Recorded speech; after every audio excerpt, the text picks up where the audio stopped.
Actu Foot Podcast. Le son du ballon. Bonjour et bienvenue sur Actu Foot Podcast, le podcast consacré au football avec un grand F, qui soit amateur ou professionnel, jeune ou senior, enfin bref, un podcast de football réalisé par des observateurs avisés du ballon rond. Et pour m'accompagner, Warren Messina. Bonjour Warren. Bonjour Ida. Aujourd'hui, Warren, nous allons à la rencontre de ceux qui se creusent la tête même sans arrêt pour tenter d'animer au mieux les réseaux sociaux de leurs clubs respectifs. Ils ne passent pas seulement leur temps à tweeter un résultat ou simplement poster une photo. Ils pensent une stratégie, mesurent les résultats et participent grandement à l'évolution de la marque club. Vous l'avez compris, nous allons nous intéresser au rôle de community manager. Et pour cela, nous allons recevoir pas un mais deux personne. Tom Mollaré, responsable de la communication à l'Entente Saint-Sylvestre Nice-Nord. C'est un club situé dans les Alpes-Maritimes. Bonjour Tom. Bonjour Rida, bonjour Warren. Bonjour. Et également Margot Lousteau, community manager de l'Aviron Bayonnais Club de National 3 en Nouvelle-Aquitaine et du Bayonna FC. Bonjour Margot, j'espère que je ne me suis pas trompé. Bonjour les garçons. Non, alors en fait, c'est community manager à l'Aviron Bayonnais et photographe au Bayonna FC. Et photographe au Bayonna FC. Alors pour débuter, déjà peut-être on va peut-être commencer honneur aux filles si ça te dérange pas Tom. Comment vous définissez votre rôle de CM au sein du club? C'est toute la journée. C'est toute la journée, tous les jours, pas de jours fériés, pas de week-end, pas de nuit. C'est réactif tout le temps, c'est suivre l'actualité et l'utiliser pour interagir avec le reste. Et voilà, c'est chouette. J'ai l'impression d'être une petite pieuvre avec toutes mes pattes et de devoir tout gérer d'un coup, et c'est cool. Ouais, c'est pareil, on doit être là tout le temps, tous les jours. Même le dimanche, quand on a une information qui tombe, on doit être présent et pouvoir la relayer en urgence s'il y a besoin. C'est vraiment un rôle intense dans un club. On est à l'écoute de tout le monde, parfois même un peu trop. On devient un peu trop curieux presque quand on est CM. Et on a toutes les informations qui nous viennent de tous les côtés, mais c'est passionnant. J'ai une petite question. Est-ce qu'aujourd'hui, tout ce qui est réseaux sociaux n'a pas remplacé pour les clubs amateurs les sites internet ? Je vois de plus en plus de réseaux sociaux très actifs, de moins en moins de sites internet pour les clubs amateurs. Est-ce que c'est pas en train justement de le remplacer ? Moi, je pense que c'est des publics différents, comme de la même façon, ce sont des publics différents sur les différents réseaux sociaux. Tu touches pas le même public avec tes réseaux que sur ton site. Pour moi, le site, c'est pour des gens déjà adhérents, déjà fidèles, des familles qui suivent. Et les réseaux, tu peux, avec ça, t'attirer un nouveau public, je dirais. Justement, au niveau des réseaux sociaux, est-ce que vous avez des préférences, des choix de réseaux sociaux par rapport à un public visé? LinkedIn, on va peut-être toucher plus le professionnel. Comment vous est-ce que vous avez plusieurs réseaux sociaux et comment vous orientez tout ça?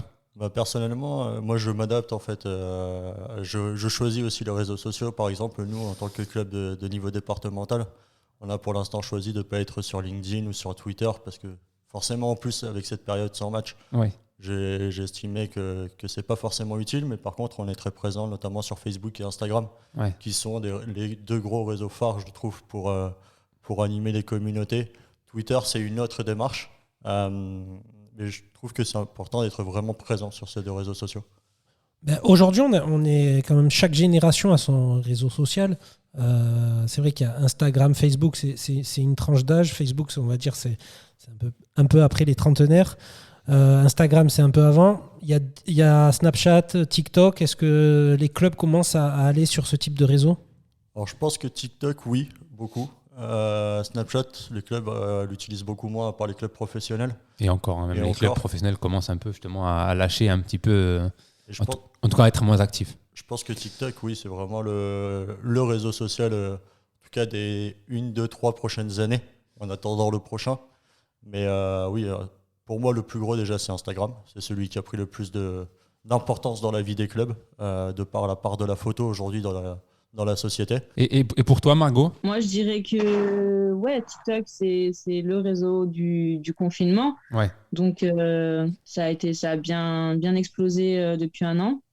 Perso, je sais que c'est pas ma came et que peut-être il aurait fallu que j'arrive à trouver des solutions pour l'utiliser, mais c'est pas le cas. Ouais. C'était ma première année en tant que CM au club. Ouais. Ça fait 3 ans que j'étais en tant que photographe juste. Et voilà, j'essaie de prendre mes marques. Celui qui était avant moi faisait beaucoup sur Twitter et beaucoup d'humour, et c'est dur de passer après lui, honnêtement. Ouais. Mais enfin voilà, moi je sais que je gère Instagram, ça va très bien. Voilà, je pense qu'il faut arriver à se professionnaliser un petit peu sur chaque réseau et arriver à se dépatouiller avec, quoi. Et c'est des publics différents que tu touches avec chaque réseau, donc Oui. il faut être partout en vrai. Donc. Toi, en plus, tu as ce rôle également photographe, hein, puisque tu Ouais. prends également tes propres photos. Justement, c'est un plus. C'est un plus. Tu as pu réussir également à développer peut-être Instagram de manière peut-être plus facile, plus facile. Ouais, clairement. Après, il y a un autre photographe qui est là de temps en temps aussi, et ça, c'est vraiment cool. Ouais. Mais après, enfin voilà, je gère seule avec le président, ce qui est la com, et pour le coup, j'ai pas de graphiste avec, donc ouais, donc clairement, le fait d'être photographe à côté, ça me facilite les choses. Je sais que si j'ai besoin de quelque chose, je peux le faire directement. J'ai pas besoin d'envoyer quelqu'un. Je sais Ouais, oui. que mes clients, c'est moi qui vais les faire, et donc en fonction de mes photos ou l'inversement. Donc moi, ça me plaît d'avoir le double emploi, quoi, Ouais. pour le coup. Justement, là, tu parlais de cette relation avec le président. C'était un petit peu ma prochaine question pour tous les deux. C'est comment un petit peu vous mettez en place la stratégie un petit peu de publication sur les réseaux sociaux, et est-ce qu'il y a un lien justement avec le président ou le directeur? Est-ce qu'il y a un échange? Bah, je pense que ça, c'est chaque club qui fonctionne différemment, en fait. Il y a des endroits où c'est tout installé, tout un bureau de com, en Hmm. fait, avec... Enfin, moi, je sais que je suis toute seule à la gérer, en fait. Ouais. Donc c'est le président qui m'a fait confiance et qui valide, du coup, quand j'ai une proposition à faire, il la valide. S'il a quelque chose à me dire auquel j'ai pas pensé, il va me dire, et donc on travaille ensemble. Il valide toutes mes publications à l'avance, Ok. et ça me va aussi parce que c'est quand même la responsabilité de parler au nom du club. Bien sûr. Donc nous, on fonctionne comme ça, en binôme. Moi, c'est vrai que j'ai plutôt une grande liberté. J'ai pris la responsabilité presque de moi-même de lancer les réseaux du club. Oui, c'est quelque chose. Oui, d'accord, ok. Ça n'existait pas avant que tu arrives. Ça existait moins en tout cas. Ça existait moins présent. Voilà, ça existait beaucoup moins. Il y avait une page du club sur Facebook, mais qui n'était pas du tout active. C'était même, je crois, en tant que personne. D'accord. Il n'y avait pas de page en elle-même. Donc j'ai pris la responsabilité de la créer. J'ai vu aucune opposition derrière. On n'avait pas de page Instagram. Pareil, j'ai pris la liberté de la créer. Là, récemment, j'ai lancé la chaîne YouTube aussi pour pouvoir justement continuer à professionnaliser et faire des vidéos depuis un mois et demi à peu près. Et ça commence tout doucement à prendre. Après, pour parler plus globalement, j'ai vraiment une grosse liberté de manœuvre. Quand il y a vraiment des petits détails ou que c'est des communiqués officiels, je les fais toujours valider par mon entraîneur général, par mon président. Mais j'ai une grosse liberté sur les réseaux sociaux, je les gère tout seul. Après, on a mis en place une cellule communication avec le comité directeur. J'ai 3 personnes qui m'aident et qui me font des remarques régulièrement. Là encore récemment, il y a une personne qui m'a envoyé un message pour me dire ce serait bien qu'on parle de ces éducateurs. Et directement, j'ai fait la vidéo, par exemple, qui est sortie la semaine dernière. D'accord. Avec le foot loisir. Ouais. Donc c'est vraiment utile, c'est que j'ai une grosse liberté, mais en même temps, j'écoute les remarques au maximum. Après, c'est pas toujours facile à réagir de suite, mais j'essaye au maximum de le faire. Et quand on a une grande liberté comme ça, comment on organise sa stratégie, comment on travaille pour que ce soit le plus cohérent possible? On essaye justement d'avoir une publication très régulière. C'est vrai qu'en ce moment, c'est très compliqué parce que on commence à avoir moins d'idées. Il y a eu déjà un premier confinement, il n'y a plus de matchs, etc. Donc les idées sont plus difficiles à trouver. C'est aussi pour ça que j'ai lancé la chaîne YouTube avec des vidéos pour essayer un peu de me renouveler. Mais la stratégie aujourd'hui, on va dire qu'elle est un peu plus axée sur la liberté. Il n'y a pas vraiment de stratégie, très honnêtement, aujourd'hui. On avait essayé d'en mettre une en place à la reprise des championnats en septembre. Oui. Maintenant, elle a tenu 2 mois et aujourd'hui, c'est plus compliqué. Oui, justement, Margot également, comment aujourd'hui on fait pour faire vivre les réseaux sociaux d'un club quand une saison blanche a été annoncée et qu'il n'y a pas eu de match depuis le 31 octobre? Moi, j'ai eu la chance, on a fait un parcours un petit peu plus long en Coupe de France. Ouais. Donc, je vous avoue, ça m'a beaucoup sauvée. Compliqué parce qu'il faut être force d'idée tout le temps et puis il faut avoir ce temps, il faut que les uns les autres comprennent qu'ils doivent aussi être impliqués. Enfin, moi, je sais qu'il faut que j'arrive à faire comprendre aux joueurs que j'ai besoin d'eux en fait pour faire vivre les réseaux, que les choses, je peux pas les inventer seule. Donc, souvent, c'est compliqué parce que tout le monde n'a pas le temps, tout le monde travaille à côté. Enfin, si le foot s'est arrêté, la vie active non, elle pour le coup. Donc, c'est un petit peu compliqué. Après, c'est pareil, il y a le partenariat, du coup, les entreprises partenaires, c'est intéressant de les faire. Justement, il il y a du temps en fait pour parler d'elle. Donc c'est le moment ou jamais pour lancer des choses de ce côté-là aussi. Le week-end dernier, on avait la finale de la Coupe du Roi avec Bilbao, qui est club partenaire. Donc on a pu faire une publication à ce moment-là. La fin, c'est pareil, on a de la chance, ça tombe bien, quoi. Et ça fait une grosse publication qui marche bien. Enfin, et voilà, il faut toujours trouver des petits trucs en fonction de l'actualité. Ouais, il faut vraiment se creuser la tête constamment. Est-ce qu'aujourd'hui, vous êtes accompagné, parce que vous avez quand même 2 grands joueurs qui sont passés par l'Aviron Bayonnais, Aymeric Laporte, Didier Deschamps, le sélectionneur. Est-ce qu'ils vous ont accompagné aussi sur la communication? Est-ce que vous vous servez aussi parfois de communiquer sur ces guest stars qui sont passés par le club ou pas du tout? Moi, depuis 1 an que j'y suis, j'ai pas eu l'occasion d'eux. L'année dernière, me semble-t-il, on a eu un match du Variété Club de France avec justement Didier Deschamps qui revenait à la maison pour ce match. Donc là, c'était intéressant pour le coup. Justement, tu parlais de ta relation avec le sportif. C'est là aussi une question que je voulais vous poser à tous les deux. Alors, outre l'administratif, donc avec le président, quelle relation, quand on est CM, on a avec le sportif? Comment on organise? Parce que, comme tu dis, on a besoin d'eux pour pouvoir publier et c'est important également pour le club. Comment on arrive à faire coordonner les deux choses? Moi, ça a été délicat pour le coup parce que donc, je suis arrivée il y a 3-4 ans en tant que photographe bénévole, donc j'étais plus une pote qui vient faire des photos. Donc c'est cette partie de joueurs qui me connaissent déjà de par cette première expérience. C'est compliqué de leur faire comprendre que moi, mon statut, il a changé en fait, et que maintenant, je suis là pour travailler. Ouais. Ça a été plus agréable pour le coup, je dirais, avec les recrues cette année qui, elles, du coup, m'ont toujours connue en tant que community manager. Ouais.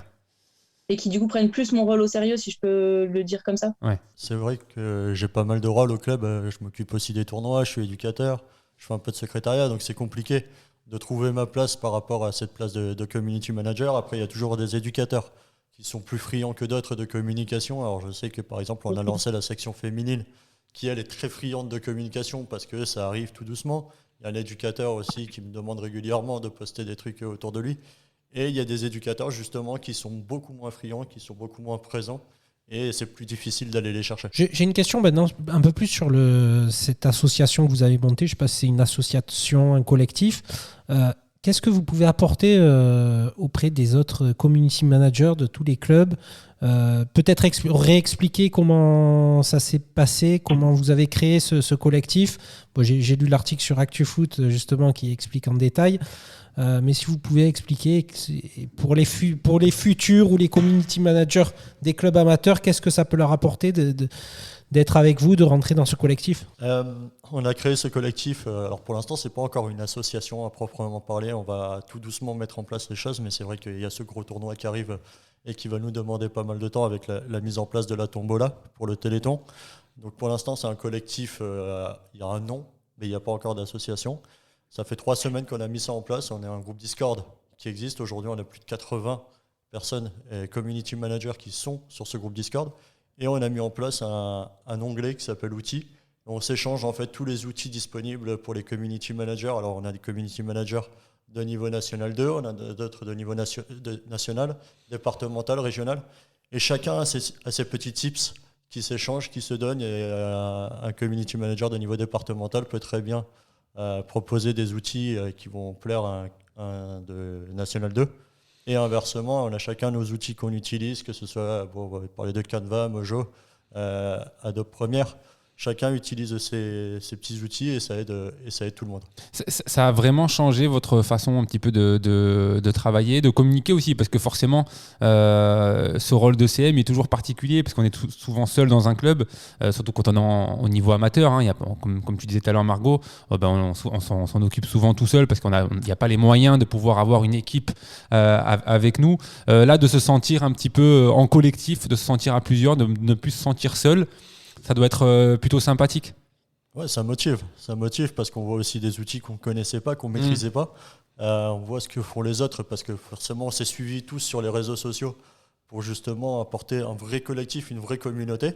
Et on voit ce qui se fait. Là, il y a eu par exemple le 1er avril avec le poisson d'avril, donc on a un peu suivi les petites blagues de chacun. Il y a eu aussi les fêtes de Pâques avec les œufs de Pâques. Donc on voit ce qui se fait, on voit les outils qui sont utilisés et ça nous apporte des solutions aussi. Pour toi, Margot, comment tu as vécu ce collectif CMD du football? Qu'est-ce que ça t'a apporté dans la vie de tous les jours? Alors moi, c'est comme un espèce de petit second souffle. Je sais que j'étais enfin, que je commençais à ramer quoi, sur les réseaux du club, parce que donc ça devient long, il n'y a pas grand-chose à raconter. Et, et voilà, et enfin là, du coup, on est en communication tout le temps, on travaille tout le temps. Donc par rapport à ce gros projet dont on va parler ensuite, le tournoi FIFA. Et, et ouais, enfin, cette entraide tous ensemble, c'est cool, ça donne envie de pas lâcher, de toujours trouver plus à faire pour la suite, et c'est cool. Est-ce qu'aujourd'hui, il y a l'équivalent au niveau des pros? Est-ce que vous êtes soutenu par des CM de clubs pro? On commence à parler de vous à partir de quel niveau? Combien il y a d'adhérents aujourd'hui qui se sont... On a les chamois niortais qui sont venus sur notre dernier live mardi soir. Ils sont venus commenter et tout, c'était cool. Donc peut-être que ça va prendre et qu'ils vont nous donner des petits coups de pouce par-ci par-là, c'est sympa. Ça serait important d'ailleurs parce que ça serait un super échange d'expérience que forcément CM d'un club pro c'est pas la même chose que CM d'un club amateur. Également, je pense dans votre groupe là, tu disais tout à l'heure plus de 80, c'est ça, plus de 80 CM de partout en France. La majorité sont bénévoles en plus, donc c'est quand même quelque chose aussi.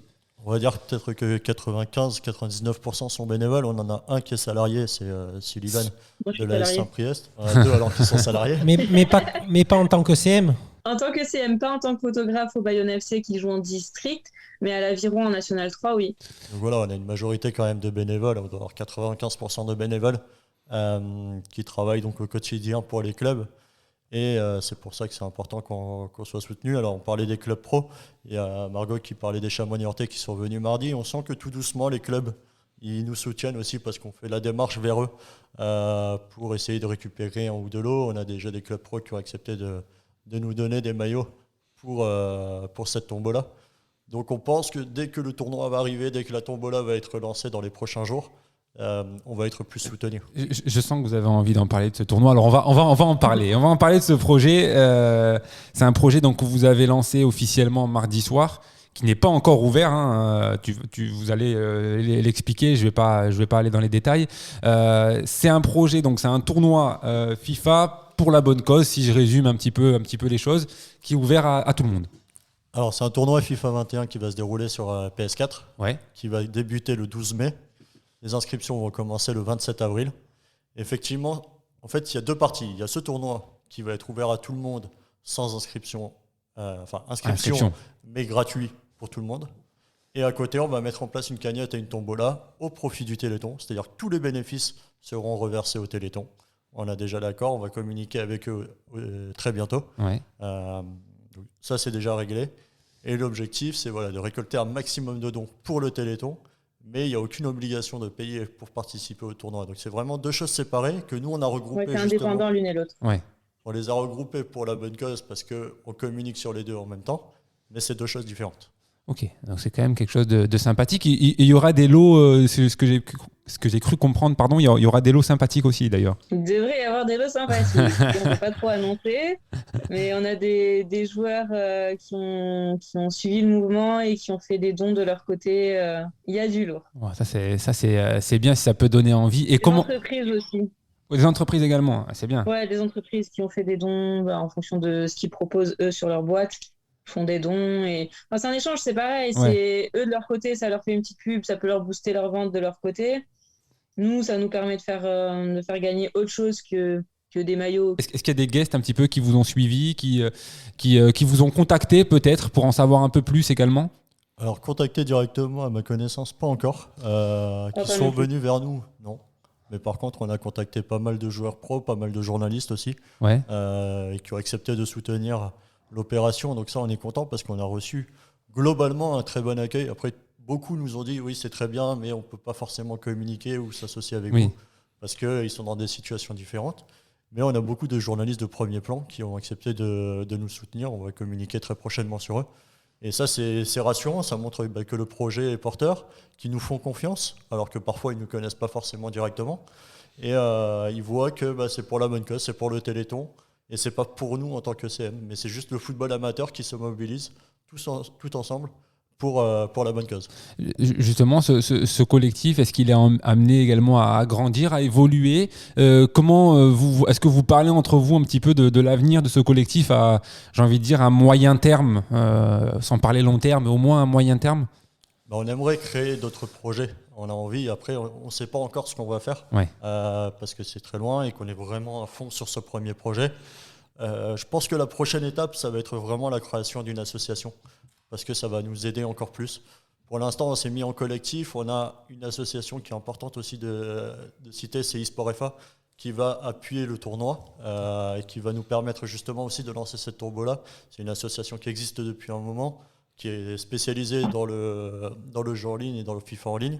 Donc ils ont de l'expérience, ils vont nous aider. Et je pense que la première étape après ce projet, c'est vraiment la création d'une association. Oui, c'est une association, ça peut devenir un peu le syndicat des community managers du football amateur. Aujourd'hui, il y a 15 000 clubs en France. À terme, chaque club devra avoir ses réseaux sociaux.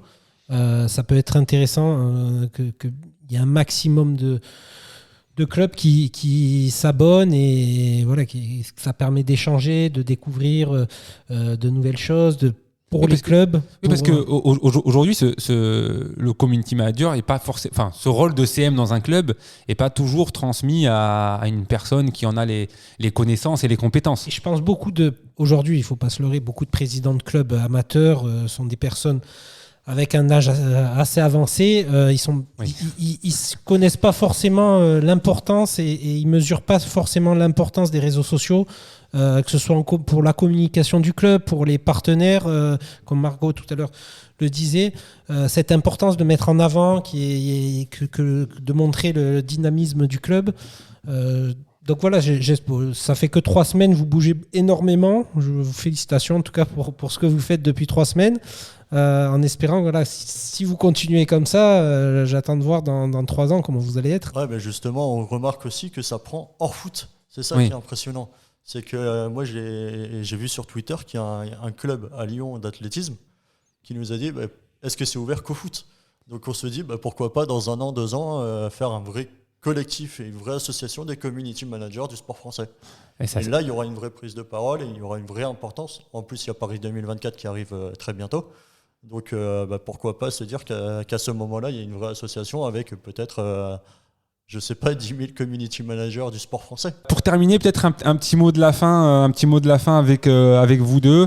Comment un petit peu vous voyez un petit peu cette fin de saison, parce que mine de rien, elle n'est pas encore terminée, même si elle est terminée sportivement en termes de compétition. Comment vous voyez un petit peu cette fin de saison sur vos réseaux sociaux? Commencer peut-être par Margot. Moi, j'avais hâte qu'elle soit finie, honnêtement. Parce qu'on était Non, mais c'est vrai, parce qu'on est là, on sait qu'elle va être finie, mais c'est pas annoncé, donc on sait pas ce qu'on devient. Enfin, ça tourne en rond, c'est trop, quoi. Donc, moi, je trouve que c'est pas bonne nouvelle que ce soit fini, mais ça a ses côtés positifs. Alors, du coup, on l'a fini, allez, on tourne la page, on passe à la suivante et on peut s'y mettre direct et on peut vite empiéter sur la suite, quoi, et tout recommencer, partir sur une nouvelle saison. Heureusement que c'est fini. La nouvelle saison, elle se prépare déjà maintenant, même quand on est CM. On espère qu'il va y avoir des tournois en fin de saison, puisqu'on parle de tournois. Alors il y a le tournoi FIFA, mais il y a aussi les tournois pour les jeunes. On a encore un mini espoir, on va dire, d'avoir l'autorisation de faire des tournois, parce que les petits, ils attendent que ça. On le sent sur les terrains, ils veulent jouer, ils veulent faire des matchs. De toute façon, ils voient en plus les pros jouer, donc ils se disent non, mais pourquoi nous on peut pas jouer? Donc on espère encore avoir ces tournois qui sont importants aussi pour la vie des clubs. Et pour nous, en termes de communication, ça va nous changer la vie. Pouvoir communiquer sur ces événements-là, ça serait bien. Après, ce qui est préparé aussi la saison prochaine, on va commencer à justement définir la charte graphique et la communication avec les personnes de la cellule communication qui est en place. Donc il y a quand même déjà un travail qui va déjà être fait en amont, histoire de, dès que la nouvelle saison pourra reprendre en tout cas, que chacun puisse être prêt et que le club puisse être armés pour pouvoir débuter cette nouvelle saison. Merci beaucoup en tout cas à tous les deux d'avoir répondu à nos questions. C'est très très sympathique. Et puis on en refera d'autres, je pense, des podcasts avec vous, parce qu'il y a autour de ce rôle de CM, il y a quand même beaucoup de choses, et notamment autour de ce collectif, il y a quand même beaucoup de choses qui peuvent se mettre en place, notamment au niveau des outils, quels outils utiliser, etc. Ça peut être vraiment également un podcast qui peut y être dédié, où on pourra en discuter, en parler un peu plus longuement, quels outils on peut utiliser quand on est un podcast débutant, qu'est-ce qu'on doit mettre en place, comment faire des visuels simples sans forcément chercher à se compliquer la vie. Et ça, c'est important, parce que c'est vrai que des fois, on a peur d'aider son club parce qu'on ne sait pas vraiment comment faire, mais voilà, avec un collectif comme celui-ci, je pense qu'il y a plein d'idées qui fleurissent et qui peuvent aider n'importe qui. Et surtout, il faut aussi oser, essayer, profiter d'avoir un club amateur pour découvrir de nouveaux outils et se lancer en n'ayant pas peur de faire des erreurs. On va forcément pas réussir le premier visuel qu'on va faire. On essaie un deuxième, un troisième, et au bout d'un moment, ça va marcher et ça va plaire. En tout cas, c'est une très bonne note de fin. Merci beaucoup, en tout cas, Tom. Merci beaucoup, Margot, d'avoir également répondu à nos questions. Merci. Merci à vous. Merci. Allez, à très bientôt.